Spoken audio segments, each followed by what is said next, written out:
Hello YouTube viewers, welcome to my channel Science to Technology. In today's show, Future Friday, we're going to talk about harmful activism. So let's dive right into it.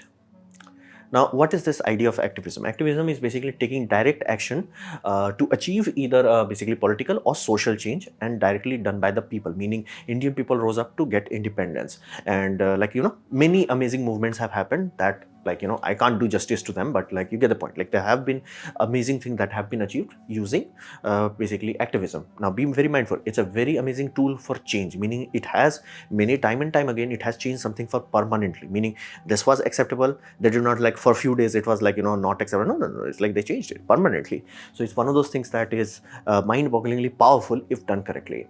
And what are the steps that they can take? Steps are like protesting, lawsuits, lobbying, petitions, strikes. All these are methods, and each of them have their different use case, so to say.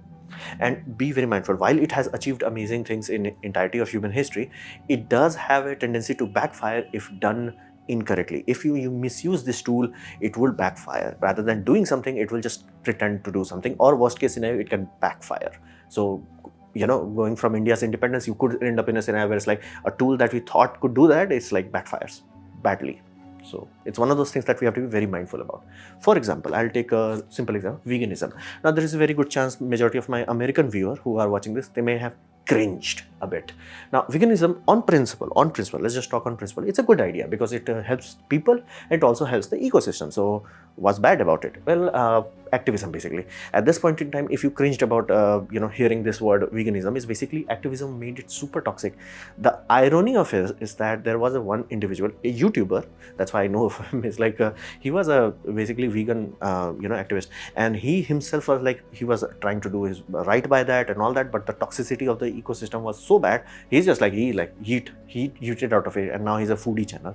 So it does happen. And again, many people have this sort of similar experience where it's dude, these people are way too toxic, and they will use words or slangs it's unethical, cruel, worst thing on earth, or burn in hell, this sort of thing. Basically, if you ever have to talk with them, it's what? Did you forget that humans are omnivorous? We are not herbivorous. We are not carnivorous. We are somewhere in between. So it's using ethics on it is pointless. It's it's so much cruelty. It's yeah. Have you ever seen a lion eating a cow? It's not fun. Let me just be very clear about that. It's not fun for the cow. I guarantee you that. Personal guarantee, 100% time. So it's one of those things that vilifying it to that extent really puts a bad taste in people's mouth. And many people did switch again before this became so toxic, because they were stupid, they switched and they suffered from malnutrition. And if you ever heard these terms, it's oh, if you go vegan, you'll lose your hair, your nails will fall off, your teeth will fall off, these sort of thing. It happened to these people. That's why. No, wait a minute, how the heck that can happen? Does that mean this thing fundamentally does not have nutrition that we need? No, but you cannot extract it. I was how the heck? It has it, but I can't eat it. Here's the deal. When you're eating a food, your digestive system, it's just breaking things down. What is actually doing the final work, quote unquote, is the gut bacteria ecosystem. You have a gut bacteria ecosystem here. Now, this puppy's job is to extract nutrition out of food. Now, if you come from a culture that is meat eating mostly, and you do not know vegetables, and you have never eaten it, and it's never a majority part of your diet, your gut bacteria ecosystem, it does not retain database of every gut bacteria. It's just it has a few that you are regularly eating. So if you directly go from that, basically going from meat eating diet to directly going full vegan, your body inherently, you could be eating, you can pay on paper, you can be hey, I'm eating this many calories, I'm eating this much protein, I'm eating this much vitamin 3, everything could be there, but your gut bacteria will not be able to extract it because it was never trained to do so. It never evolved to do so throughout your whole adult life. And the outcome is, even though you are eating, especially done on young people, is dude, fundamentally these people are falling apart. And you're once you look that, once a news anchor shows that, or once the vegan was oh, I did that, but it backfired and lost my hair. It's people are they were never gonna touch it. Now, why the heck that happened? Again, dumb decision. They had to go to a doctor. That was the only way of doing it. And basically, doctors, medical assistants will tell you, is okay, you have to phase it out like this, and we're gonna maybe give you some probiotics to help your gut bacteria to readjust, to figure it out. Without it, it will flat out not work. It happened. It's not that you don't have every nutrition that you seek in vegetables. You have majority of that. And not to mention, if you have the gut bacteria, for example, Indians who are coming from a family of vegetarian people, they can easily survive. They can even become CEOs of giant companies. It's not oh, weak and frail people. No, they can be. And there are some freaking bodybuilders also. So I'm not talking about something thin air. It can be done. It has been done. But you need that gut bacteria. You need a doctor's guidance. If you're going from like, I'm just eating beef raw and all that jazz and randomly going to this, is like, nah bro, your gut bacteria is like, dude, what the hell I'm supposed to do with this? You need that. And that horror show pissed off so many people, scared so many people. Even though people who are willing to change, even though they wanted to change, they're like, no bro, no, I love my hair, like damn the animals, I love my hair. So it's one of those things. So that all that effort actually backfired. That's why I said doing it stupidly has consequences. Put off more people than they ever added to the. That's why you get that, oh, if you are vegan, you can't survive. Yeah, that's the why. But again, if you do it properly, you will able to do that. Consequence does include you have to eat a different kind of food. That is one good thing about basically high density food like meat and all that, is it has everything in one spot. Consequence, it has everything in one spot. So how do you change people? Like, let's say you still want to do this. Let's say you want to encourage world to, hey, let's become this. You don't try to change them. You just simply guide them. It's like, hey bro, how about reducing your intake? Are you a dude who's like, this is getting bit out of hand? And like in India, we call it having a matki here. So it's like, are you getting out of hand? Well, yes. Why are you getting out of hand? Well, your input and output is not balanced. As simple as that. There is no magical science of that. We humans cannot, accept calories out of thin air. We cannot, 10 kilos. That's not how it works. You have to eat it. So what's happening here is basically people are seeing Rock, the Dwayne Johnson. And he's like, I'm eating this and all that. But they are not seeing the dude works literally minimum of 4 hours per day or maybe more than that. And he does that throughout his life. Like you see Arnold Schwarzenegger, again, he's burning that much calories. So his fuel intake and his fuel expenditure is balanced. He's like, I'm good. Now, what majority of people are doing, I'm sitting in a chair when I wake up and I am still sitting in a chair and I get up and I go to bed. And then you are eating that much high density fuel. It's like, bro, your body is like, what the hell I am to do with it? Now, when you're young, your metabolism is high, so it's burning through it much faster. But once you stabilizes roughly around 25 to 30 kind of phase, it's like, yeah, now what? So you guide them. It's like, bro, instead of let's say eating 4 kilo, you eat 3 kilo. How about that? You don't stop it or do anything. Just phase it out just a little bit, just a little bit. And again, if people find positive result, it's like, yeah, my weight actually went down without going to the gym. People are like, huh. And again, that's why I said slowly, brick by brick, with medical assistance, day by day. That will literally reduce meat consumption in the USA or India or whatever have you. So that was much better approach to this. Like, hey, do you want to be healthy? Awesome. Do you not have time to go to gym? Awesome.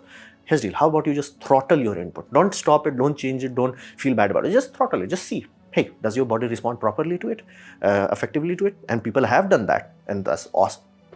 That would have much better outcome compared to, toxifying it.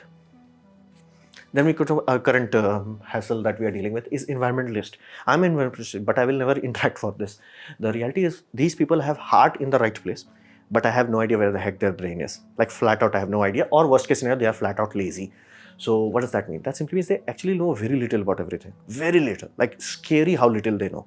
They're like, dude, have you ever went to school kind of thing? That's how little they kind of know. And that's why whenever you watch their TV interaction or Ben Shapiro kind of interaction, they will always get owned because they do not know enough. It's like, scientists are saying we have 20 years. Like, which scientist said that? Which report said that? Which report? And if there is any report, I can guarantee you that report will flat out say that we are assuming this, we are changing this, we are projecting this. Like, there will be data on that. Like, I can read white papers. So, white paper, that's official data, we call it. So, I can guarantee you there's data there. You can talk about it, but because they don't know, they get owned and they piss off people. It's like, dude, you don't know, then why the heck you are speaking? It's like, either you learn your stuff. Like, so for example, if I say hydrogen cannot drive a jumbo jet, I will tell you, I'll give you the example that Airbus A380, even though it has 4 engines, even though it is used in a scenario where 1 engine is experimental, they cannot run it because again, hydrogen is not dense enough. They have to put a small passport engine just to test it. So again, mathematics, fact, data.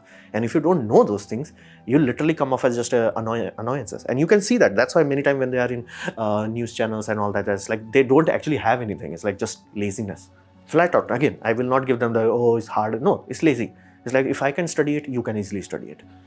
And what does that mean? That simply leads to this brain damaged idea. It's like blaming companies. Companies have nothing to do with it, ironically. And again, it's painful part, but the fact is companies have nothing to do with it. Meaning you're like, oh, like, BP is going and making an oil well. It's like, why? Have you seen the cost of offshore oil platforms? Have you seen the cost of deep offshore oil platform? Let me put it this way. It will make every other thing look cheap. That's how expensive it is. And its leases are not designed in years, it's designed in decades, multiple decades. Like it has to operate profitably for that long in order to make its money back. So why BP is taking that much risk? Again, because you are drawing so much energy. They are not like, there is no like evil corporation like, I'm gonna burn the world because yeah, that's not happening. That's not happening. They're not going like, oh, I'm gonna drain the fossil fuel and set it on fire so we can burn the planet. They're not there. What is there is like, hey, the world, that activists, they're buying more cars, or they are doing this, and they are consuming a lot more entertainment. That means we have to put exponentially far more servers. Servers are consuming power, and all this and all that, or lattes, and like buying fruits from like some freaking other part of the world. It's like, bro, all that cost energy. That energy they are providing. Of course, they're getting rich out of it, absolutely. But it's you that is fulfilling it. Like you are doing that. It's like, instead of driving a car that is, let's say, under 1 liter, you are driving a car that is, let's say, 1.5 liter, 1.6 liter. At that point in time, it's you are the one to blame, not them. Again, they are enabling you, but you can't blame them. It's like, would you rather freeze to death in winter, or like melt? Yes, India does get that kind of hot. So would you rather have that, or would you have air condition? That's the same thing. So blaming company does not solve anything, and worst case scenario actually pisses them off. And once you piss them off, they're like, oh bro, we're gonna show you. So this is one of those things. And you can always find that many times that they are seeking magic rather than actual solutions. Magic is like, just do this, this will solve it. It's like, there is no technology like that. Nothing. Flat out. Nothing. All we can truly hope is like, hey, our tool has, let's say, X amount of power and Y amount of damage. What we want is X amount of power, Y minus 10% of damage. How about Y minus 50% of damage? That's what we want. That's what we get. That's what is the, viable under the law of known physics and reality and engineering. You'd never go from barely having internet to having 2G to directly going 5G. That's not how it works. You have to go from 2 to 3G, 3 to 4G, 4G to 5G. That's how it works. So it's the whole point. And seeking magic is like, we want renewables, new technologies. Like we have all the technology to solve the problem. It's just that you are seeking magic. Engineers are like, okay, we're gonna sell you gadget 1. It's like nobody even thought about like solar roadway or hyperloop. Again, it costed more damage than anything else, but magic. And most can't lead by example. For example, doing this sounds fun and all that jazz, but these are bad examples. That's why I said, like, for example, you are a car owner. It's like, hey, I have 2 cars. What about I buy 1 car that is electric? And if you have good experience, you positively will be happy. You will be like, huh, I'm happy. Oh, oil prices went up. Yeah, I don't have long trips planned, so that's not that big of a deal. I'm using electric for my daily commute. Prices are not an issue. If your house has solar and you are no longer paying for it, it's a good balanced system. Again, if you have bad system, it will not be cost effective. But if you have good system with a return on investment, you will be happy. Once people see that you are happy, personally, you're like, hey, what's the secret? That's how it happens. Like that's happening in Bangalore, India's Silicon Valley, where like more and more people are putting solar farm on there. Why? Electricity is expensive and we are consuming more of it. So how do you balance those things? You put solar farm, reduce the damage that is done.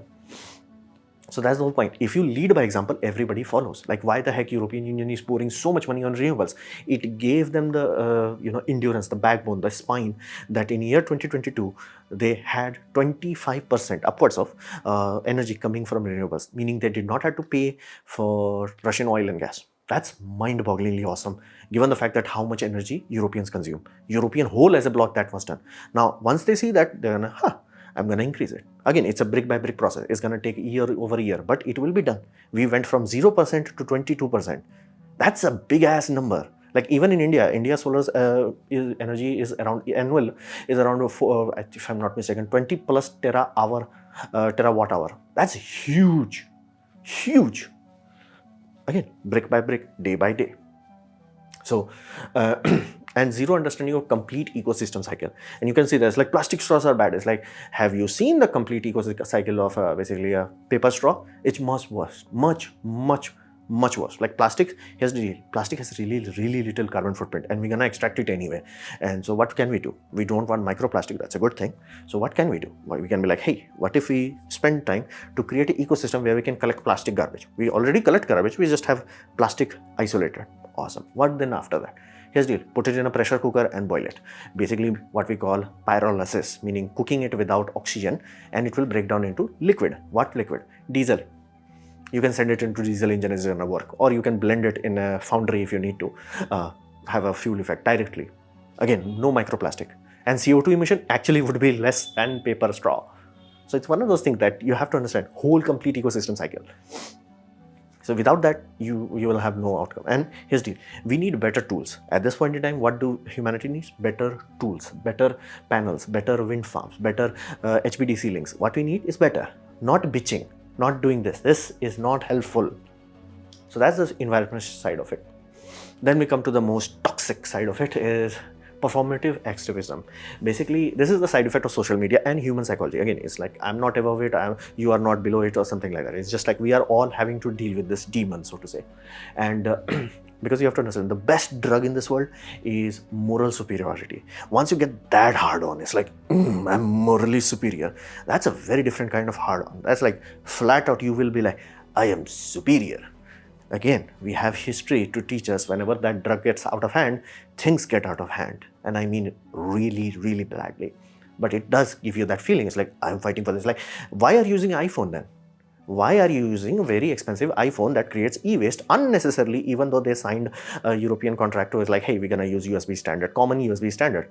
They're like, what if we F the customer? It's like, then why are you using it? Why are you creating e-waste? Why not use a very cheap, low carbon footprint, or let's say Fairphone, use Fairphone. It has a, no, I need to, like, stuff.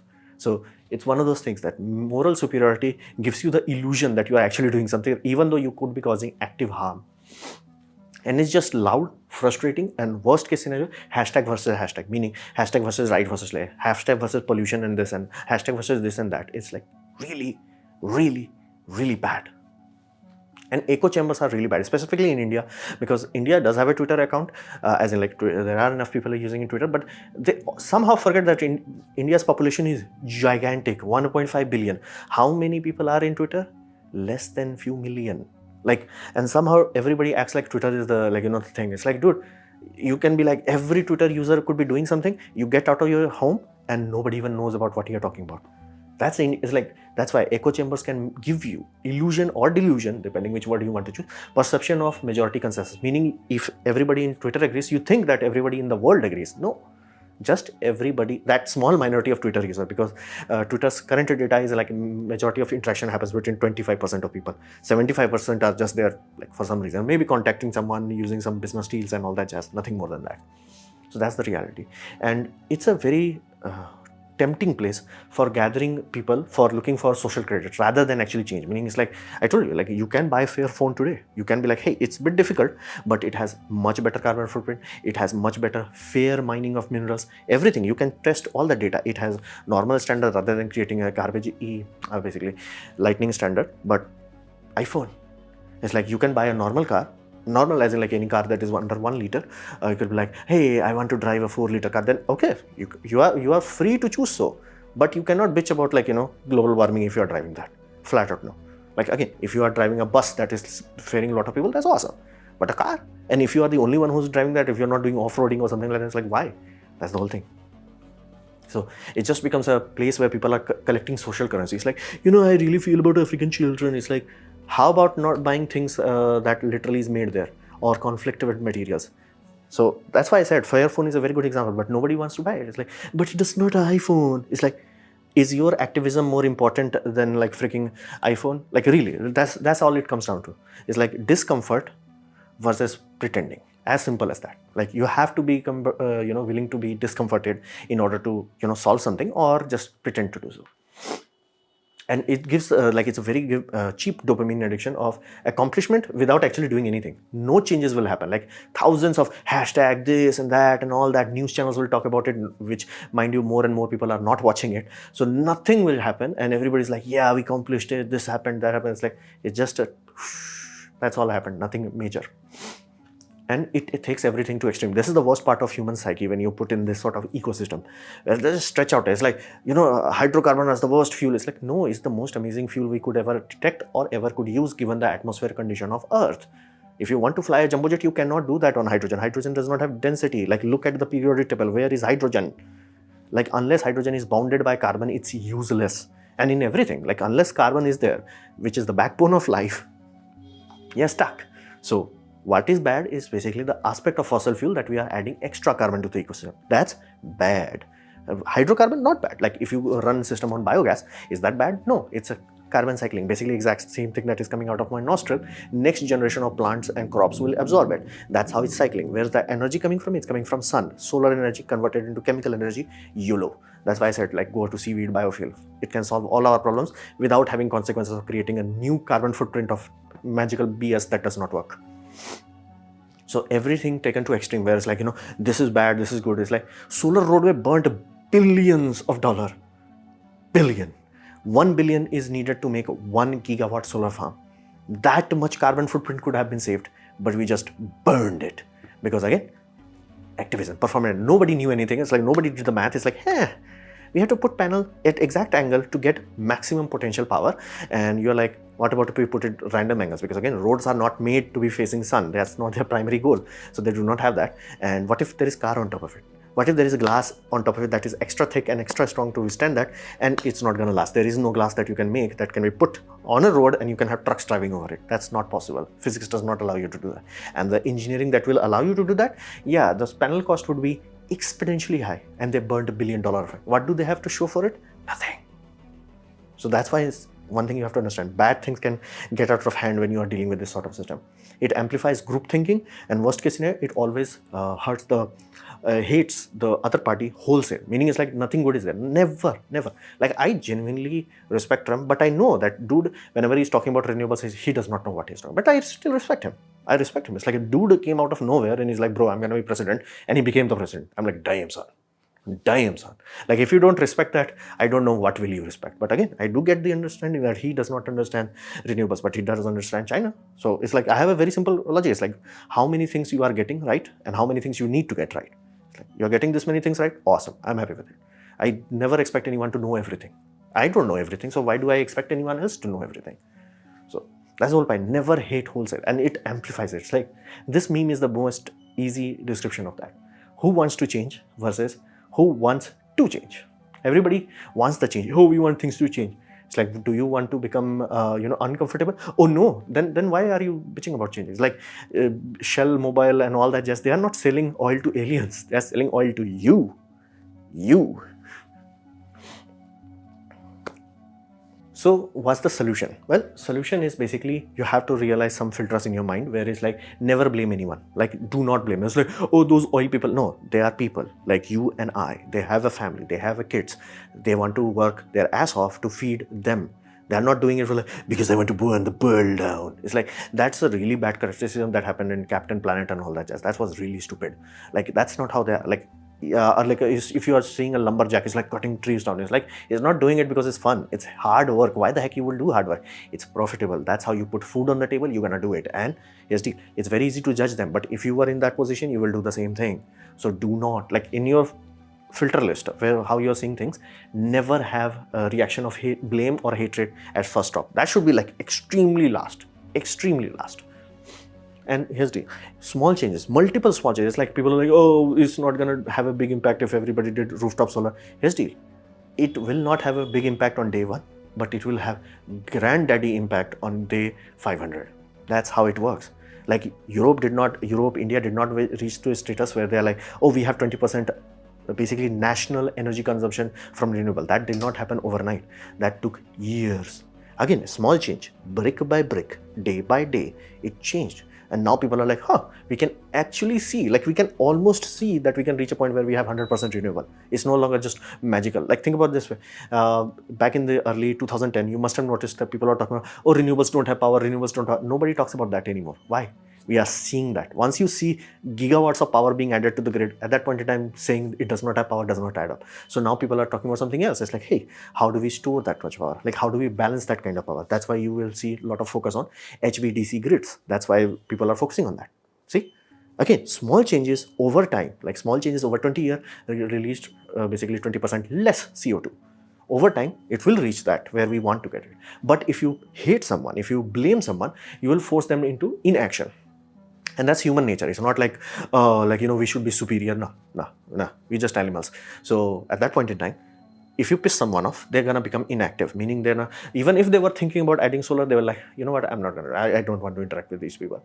So that inaction is really bad, and especially it happens from irritation or vilification. You do not want to do that. You never ever want to do that. and things take time to change. This is fundamental fact of life. For example, if let's say someone like me, I'm not a very active individual. It took me years of my life, wasting of years of my life. Then I realized, you know what, I actually need to walk. Like my job basically means sitting in front of a chair, on a chair. That's all I was doing, like sitting on a chair. Like it took me years to realize, I will become this if I do that. So I started walking. Like it took me time to change. Imagine, look around you. Like imagine at anything in your own life, any good thing that you did it happen overnight? I can guarantee you it must have taken hard work and very long amount of time. Like people who are going to the gym regularly, they would tell you, it's like, oh, I joined it, then I left. I joined it, I left. Then the last time I joined, I was like, no, I have to go. Then also I left after a few months and all that. No, then I joined again. It's a hard work. It takes time. So if we mess something up, and if it took time, for example, Earth messing up by human hand took hundreds of years, it's gonna be take hundreds of years to clean it. Of course, we will do it exponentially faster as we get better and better with better tools, but it will take time. It's not gonna happen, bam, problem solved. That's not gonna happen. And expecting that guarantees that it will not happen. Things take time. And always see the bigger picture. Always. Do not be like, oh, I'm gonna, do hydrogen car. It's like, why? Why do you want to do that? Like right now, all hydrogen is coming from natural gas.